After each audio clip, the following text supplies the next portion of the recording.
Poverty is not a hindrance to success, and nasa Diyos ang awa, nasa tao ang gawa. These are the dictums which were inculcated to Mr. Dexter B. Agnir by his parents and served as his driving force to move on and made him this year's nominee for the most outstanding young farmer.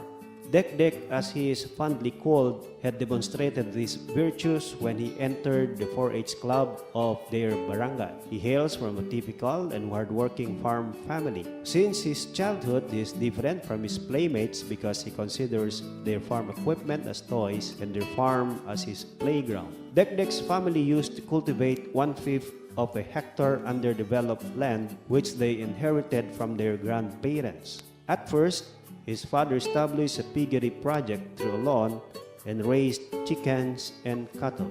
For Dek, their farm serves as his training ground and acquisition of different agricultural technologies and practices.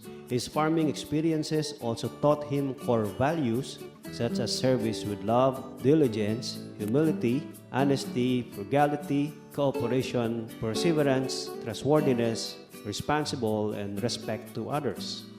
At the age of 10, Dek began to dream and plan to develop their small lot.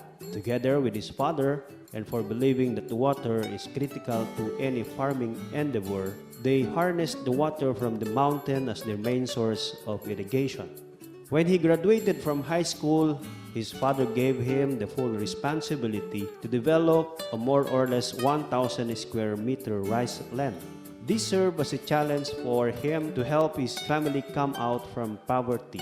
And later, he decided not to pursue his college education to support and give way to his sister's education and to improve his family's financial capacity. As a young farmer and with a limited knowledge on farming, his production is just enough for their family's consumption.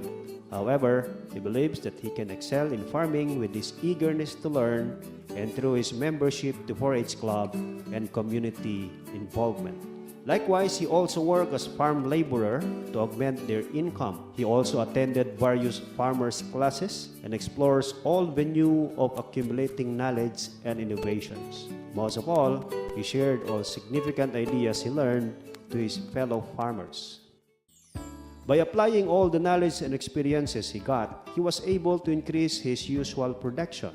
And proving that rice farming is an income-generating activity, he converted some part of their area into additional rice areas. Dek is also a resourceful young farmer because he used indigenous feeds and planted gabi and kangkong for his animals. He practiced integrated pest management and organic farming.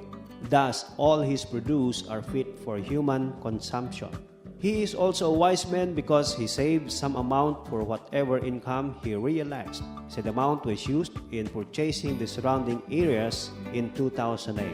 In the same year, his parents gave him the whole farm lot, including the adjacent 1.1 hectare public forest, a sow and gilt, a cow, and the farm implements which he used in farming. With all the resources he has, he developed their area by planting fruit and forest trees, converted the idle parts into rice land, put up a fish pond, and further improved the source of water. He likewise converted all the farm wastes into fertilizers. This resulted to the increase of his palay production from 25 to 35% in addition to his other sources. Dek's successes were all dedicated to his parents and relatives, fellow farmers, barangay officials, the community, and worthy to mention the 4-H leaders and agriculture personnel who were instrumental in molding him as productive young farmer. Dek's projects now serve as a show window not only to youngsters but to all agriculture enthusiasts. And with that, he truly deserves to be nominated as the most outstanding young farmer.